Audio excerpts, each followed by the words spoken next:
안녕 얘들아. 이번에 발표할 우리는 이조, 김윤희, 김세진, 이채은, 이세준이야. 우리가 분석할 기업은 바로 나이키야. 너희들은 세계적인 스포츠 브랜드 하면 어떤 기업이 제일 먼저 떠오르니? 우리는 바로 나이키가 떠올랐어.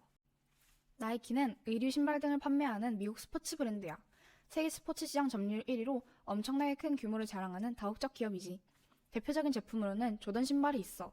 세계 점유율 1위인 스포츠 브랜드인 만큼 나이키의 미션은 지구상의 모든 운동선수들에게 영감과 혁신을 가져다 준다야. 그리고 나이키의 비전은 인간의 잠재력을 끌어낼 수 있는 모든 것에 도전한다야. 정말 멋있지 않니? 그럼 바로 나이키의 재무비율을 분석해볼게. 먼저 윤희가 분석한 안정성에 대해 이야기할게. 안정성에는 유동비율, 당좌비율, 부채비율 등등이 있어. 먼저 유동비율. 유동비율을 알면 단기 채무에 대한 지급 능력을 판단할 수 있어. 일반적으로 200% 이상이면 바람직하다고 할 수 있지. 지금 왼쪽의 그래프를 보면 전체적으로 200% 이상이어서 굉장히 바람직하다고 할 수 있어. 또 다른 특이점으로는 점점 증가하고 있다는 거야. 유동비율이 높을수록 안정성이 높은 건 사실이야. 그런데 반대로 유동비율이 높다는 건 당좌자산이나 재고자산이 많이 쌓여있다는 것으로 해석할 수 있어. 그래서 우리가 주는 별점은 5점 만점에 5점이야. 전체적으로 200% 이상이라는 점에서 가장 큰 점수를 줬고 높아지고 있다곤 하지만 수치 자체로 볼 때 그렇게 높지 않다고 판단했어. 그럼 다음으로 당좌 비율을 분석해볼게. 당좌 비율은 재고자산을 빼고 계산한 비율로 단기 지급 능력 측정에 더욱 직접적인 지표라고 할 수 있어. 일반적으로 100% 이상이면 바람직하다고 평가하지. 2019년에 한 번 낮은 수치가 나왔지만 2020년에서 바로 회복했고 2021년까지 증가하는 추세를 보이고 있어. 그래서 우리가 주는 별점은 5점 만점에 5점이야. 한 번 수치가 낮았어도 다음 연도에 회복하고 증가하는 추세를 보였다는 점에서 점수를 크게 줬어. 안정성의 마지막으로 부채 비율을 분석해볼게. 부채 비율은 기업이 자본 대비 부채를 얼마나 가졌는가에 대한 지표야. 일반적으로 100% 이하야 바람직하다고 평가하고 200% 이상일 경우는 위험하다고 평가해. 그런데 지금 그래프를 보면 전체적으로 100% 이상이면서 높은 수치를 가지고 있어. 그나마 다행인 것은 2020년에 200%를 넘어섰는데 다시 내려간 거지. 그런데 반대로 부채 비율이 높다는 것은 많이 빌릴 수 있는 능력이 있다는 것을 해석할 수 있어. 그래서 우리가 주는 별점은 5점 만점에 2점이야. 일단 100% 이상을 크게 웃던 수치에 좋은 점수를 줄 수 없었어. 그런데도 불구하고 1점이 아닌 이유는 나이키 같은 세계적인 기업이 많이 빌렸다고 해서 갚을 능력이 없다고 판단하지 않았고 오히려 많이 빌릴 수 있는 능력이 있다고 판단했기 때문이야. 과거에 높은 수치를 가졌다고 해도 2021년부터 점점 부채 비율을 낮추는 방향으로 진행하면 정말 바람직할 것 같아. 다음으로는 내가 분석한 수익성에 대해 이야기할게. 수익성은 말 그대로 기업이 얼마나 수익을 잘 내는지 확인할 수 있는 성격이야. 하위 항목에는 매출 총이익률과 자기자본 이익률이 있어. 매출 총이익률은 매출액 대비 매출 총이익의 비중으로 기업이 얼마나 이익률이 높은 제품을 판매하고 있는지 확인할 수 있어. 따라서 매출 총이익률이 높으면 수익성이 좋다고 할 수 있어. 그래프를 보면서 함께 알아보자. 수익성은 기업별로 각자 기준이 다 다르기 때문에 동종업계 기업과 함께 보는 게 비교하기 쉬울 거야. 그래프를 보면 19년부터 21년까지 모두 나이키보다 아디다스의 매출 총이익률이 높다는 걸 알 수 있어. 이걸 해석해본다면 나이키가 아디다스보다 이익률이 낮은 제품을 판매하고 있고 생산성 효율이 아디다스에 비해서 좋지 않다는 걸 알 수 있어. 그래서 우리가 주는 별점은 아무래도 좀 아쉬워서 5개 중에 2개 줄게. 자기자본 이익률은 자본, 즉 주주가 투자한 돈을 활용해 연간 얼마를 벌어들이고 있는가를 확인할 수 있는 지표야. 다르게 말하면 경영 효율성을 나타낸다고 할 수 있지. 자기자본 이익률 그래프를 보면 아까와는 반대로 아디다스에 비해서 19년부터 21년까지 모두 높아. 이 뜻은 주주들이 투자한 자본이 아디다스에 비해 잘 활용되고 있다는 거야. 그래서 별점은 매출 총이익률보다 좋으니 5점 중에 3점을 줄게. 다음으로는 성장성에 대해 알아볼 거야. 이것도 말 그대로 전기에 비해 얼마나 성장했는지를 나타내는 거야. 성장성의 하위 항목에는 자기자본 증가율과 유동자산 증가율이 있어. 자기자본 증가율 지표는 위에서 봤던 자기자본 이익률과 같이 보면 좋아. 그래프를 보면 자기자본 이익률이 높아지고 있는데 자기자본 증가율도 점점 증가하고 있어. 이건 문제없이 성장하고 있다는 뜻이야. 안 그래도 몸집이 큰 기업인데 점점 더 성장하면 어디까지 갈까 궁금하네. 자기자본 증가율 항목에서는 5점 중에 3점을 줄게. 다른 하위 항목인 유동자산 증가율은 전기에 대비해서 유동자산이 얼마나 늘었냐를 나타내는 지표야. 유동자산 증가율은 무작정 많이 늘고 줄었다고 해서 좋다는 뜻은 아니야. 유동자산은 현금이나 매출 채권처럼 바로바로 현금화할 수 있는 자산인데 이는 일정 수준으로 유지되는 것이 좋아. 그래서 별점은 무난하니까 5점 중에 3점을 줄게. 마지막으로 나이키의 활동성을 알아볼 거야. 활동성에서는 대표적으로 총자산 회전율을 볼 거야. 총자산 회전율은 기업이 가지고 있는 자산이 얼마만큼의 매출액을 일으킬 수 있는지 확인할 수 있는 지표야. 쉽게 말해서 자기의 몸집에 비해 얼마나 뛰었나를 알 수 있어. 이것도 절대적인 지표로도 해석할 수 있지만 경쟁사와 상대적인 지표로도 평가할 수 있어. 그래프를 보면 여태껏 위에서 봤던 그래프랑은 다르게 퍼센트가 아니라 그냥 일반 숫자로 나와 있어. 총자산 회전율은 아까 말했듯이 자기 몸집에 비해 얼마나 뛰었냐니까 퍼센트보단 몇 회라고 표현하는 게 적절해. 다시 그래프로 돌아가 보면 우선 확실히 보이는 건 나이키의 총자산 회전율 횟수가 아디다스보다 높다는 거야. 경쟁사보다 높으니까 그런 면에서는 좋다고 할 수 있지. 이번엔 나이키 지표만 보자. 2회 3회를 웃돌고 있지. 총자산 회전율은 1회 정도만 되어도 평균적으로 괜찮다고 하는데 나이키는 2회 3회니까 자산이 굉장히 효율적으로 운영되고 있다고 볼 수 있지. 계속 말했듯이 총자산 회전율은 자기 몸집에 비해 얼마나 뛰었냐를 나타내는 지표야. 총자산 회전율이 2회 3회가 나왔다면 한 번만 뛸 수 있는 몸을 가진 사람이 2번, 3번 뛰었다는 뜻이지. 그만큼 자기 몸집에 비해 잘 뛰었다는 소리야.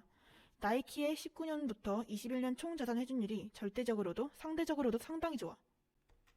그래서 별점은 5점 중에 5점을 줄게. 여기까지 나이키의 재무 비율을 분석해봤어.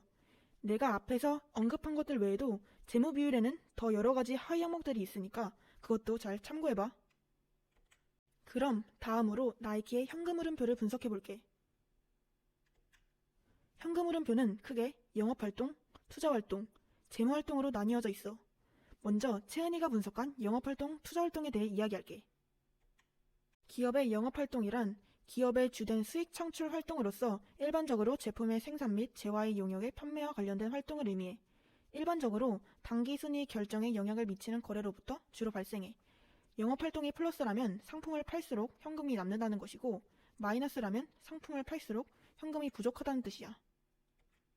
나이키는 19, 20, 21년 모두 플러스를 나타내고 있어. 표에서 빨간색 원으로 체크된 부분을 보면 2020년 24억 8,500만 달러와 비교하여 2021년에는 66억 5,700만 달러였고 이러한 증가는 주로 코로나19의 영향으로부터 비즈니스 운영이 회복되었음을 의미해. 다음으로 이 표에서 초록색 원을 보면 운영 자본 순 변경으로 인해 2020년에 12억 4,500만 달러가 감소한 반면 2021년에는 4,500만 달러가 증가한 것을 확인할 수 있는데 이것이 영업활동 현금 흐름 증가에 큰 영향을 준 것을 알 수 있었어.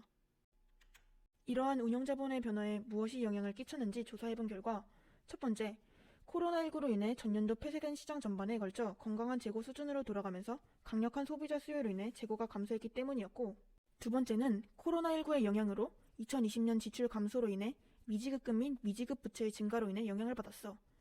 마지막 세 번째 이유는 2021년 매출 증가에 따른 매출 채권 순 증가에 영향을 받은 것을 알 수 있었어. 두 번째, 투자활동이란 기업이 투자 목적으로 운영하는 자산 및 영업에 사용하는 유형자산의 취득 및 처분과 관련한 현금의 유입, 유출을 말해. 투자활동은 생산설비나 기계 등을 투자하는 활동으로서 보통 투자로 돈을 버는 업종의 회사가 아니라면 투자활동에서 플러스를 보기 힘들어. 제조업 같은 경우는 생산설비 투자로 경쟁력을 키우는 것이 오히려 기업에게는 이득이기에 마이너스가 되는 경우가 많아. 하지만 큰 폭의 플러스가 생긴다면 회사 운영을 위해서 건물, 토지, 기계 등을 매각하여 현금을 확보하는 것이기에 경쟁력을 상실할 거야. 그러면 이러한 것을 토대로 나이키 투자활동 현금 흐름표를 분석해 볼게. 나이키는 제조업이므로 역시 19, 20, 21년 모두 마이너스를 나타내고 있어. 투자활동 현금 흐름은 주로 단기 투자의 더 높은 구매로 인해 발생하는데 표에서 빨간색 원을 보면 2020년에 발생했던 10억 2,800만 달러의 유출과 비교하여 2021년도에는 38억 달러로 전년도 대비 활발한 투자를 했어. 그리고 나이키는 2021년 동안 인프라 투자를 계속했었는데 특히 디지털 기능, 기업 시설 및 공급망 전반의 개선에 중점을 둔 미래 성장을 지원하고 있어. 따라서 향후에는 연간 자본 지출이 연간 수익의 약 3%가 될 것으로 예상돼. 다음으로는 세준이가 분석한 재무활동에 대해 얘기할게. 기업의 재무활동이란 기업이 자본을 조달하고 자본시장을 통해 투자자에게 이를 상환하는 활동을 총칭하여 말해. 재무활동이 플러스라는 것은 기업이 채권 발행 등의 이유로 현금을 많이 유입해와 사업의 질, 범위를 늘리거나 투자활동을 늘렸다는 것을 의미해. 마이너스라는 것은 기업이 자사주를 매입하거나 배당금 지급 등의 이유로 인해 자본금이 감소했다는 것을 나타내. 또는 부채 상환으로 영업 투자 등의 이유로 빌렸던 금액을 상환했다는 것을 의미한다고 볼 수 있어. 그럼 이제 본격적으로 나이키의 재무활동 현금 흐름표를 분석해볼까? 2019년, 2021년이 플러스, 2020년이 마이너스인 것을 확인할 수 있어. 가장 큰 비율을 차지하고 있는 내용은 2019년, 2020년, 2021년 각각 보통주 환매, 채무의 증가, 배당금이야. 이걸 기준으로 분석해보면 2019년에는 자사주 취득을 큰 목적으로 재무회계를 운영하였음을 알 수 있어. 2020년에는 차입금이 제일 큰 부분을 차지하고 있는데 나이키의 재무활동 현금 흐름을 보면 차입금 활동이 각각 1,500만 달러, 표시 불가로 다른 활동들에 비해 굉장히 적은 부분을 차지하고 있다는 것 또한 알 수 있어.